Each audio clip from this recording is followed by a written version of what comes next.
Hey everybody, let's take a look at what's in the box for Horse and Musket Volume 2, Sport of Kings. As noted on the box, this is not a standalone game. It requires the base game.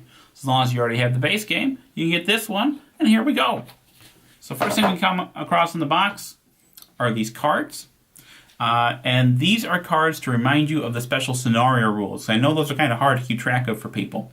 So for Volume 1 and Volume 2, we have a card for each scenario for each player. So each player has their own little set of cards here. And if you are using charismatic leaders is a rule. If you're using that rule, you put it out in front of you so you remember that rule. And we just did this with the scenario rules, none of the optional rules, because there are a lot of optional rules, guys. But this should be good enough to get you going. We have a counter sheet. So these are the additional units that you will use in Volume 2. Using also the counters from Volume 1 and the terrain tiles from Volume 1. So we have a front, we have a back.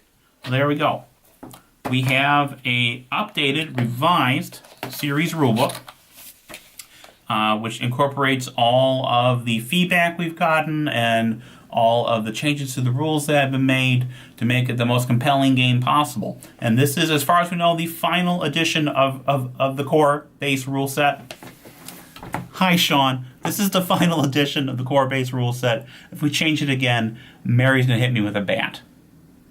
Hi, Mary. We also have a scenario book for Volume 2, which, like in Volume 1, we have 20 scenarios. So, get a lot of gameplay there. Terrain setup, all that good stuff. Historical analysis. Hooray!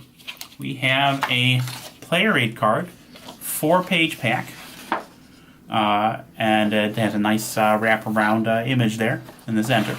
And the pack has the battle charts for Volume 2. They are slightly different than the battle charts for Volume 1, so make sure you're using the Volume 2 pack when you're playing a Volume 2 scenario. We also have a list of all the special scenario rules. These are the same rules that are on the little deck of cards. And we have a list of all the nationality rules for Volume 2. So if you're using the optional nationality rules when playing Volume 2, you can just look right here in the pack. It tells you what everybody has and what it does. And that is everything you get in the box for Horse and Musket Volume 2.